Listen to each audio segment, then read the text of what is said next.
He is an expert in this kind of situation. Now, we're talking a lot today about the weapons, aren't we? Because Saudi Arabia says that they came from Iran. What more do we know today about the weapons that were used in this attack? The least that we know, we are talking about Iranian technology.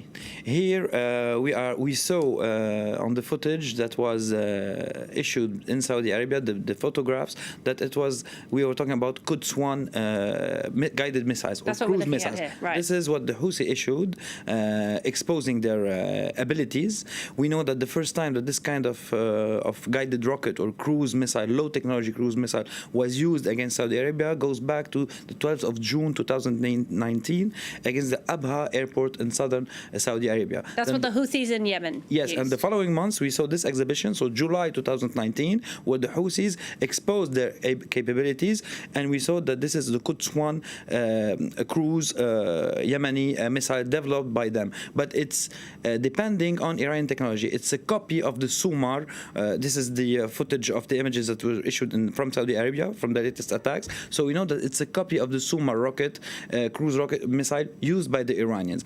Maybe it's a better copy because you know that it's smaller, and here on the two photographs we see differences. Up is the Quds 1 Yemeni, and down is the Sumar Iranian missile. And we see the slight differences. One is smaller, so the Yemeni version is smaller and even better. We are talking about the top one is an Iranian missile. The top one is the Yemeni one, and the bottom one is the Iranian. Ah, right. Okay, I've got it the wrong way around. See, so we see that Yemenis were able to develop this technology with the help of the Iranians, who themselves earlier bought this technology from Ukraine in the beginning of the years 2000, and they adapted it using, for example, engines from the Czech Republic, using things that they can find on the open market to develop their own capability and then to test it on spot, like as we saw here in Saudi Arabia lately. Okay, now the other big question is where were these missiles fired from geographically? Well, actually, we have three versions, and we can look at the map. We'll see the three versions. We have, of course, the Yemeni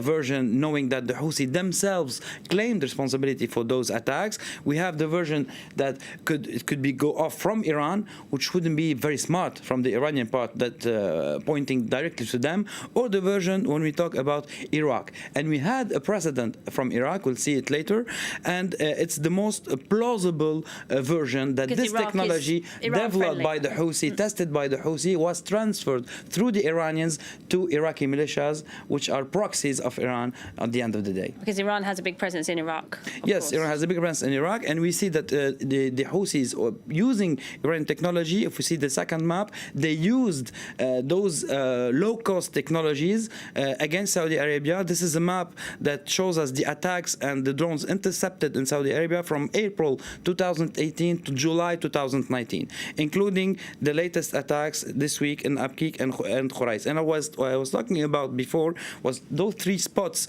in the Riyadh province where Houthis claimed responsibility, but specialists think that it went off from Iraq, and those attacks targeted the pipeline going from Abqaiq to the Red Sea. And at the time also it created a big fuss, and it created the interruption of oil going from oil-rich areas in eastern Saudi Arabia to the west and to be exported through the Red Sea. All right, Wassim, thank you very much indeed. Wassim Nasr there.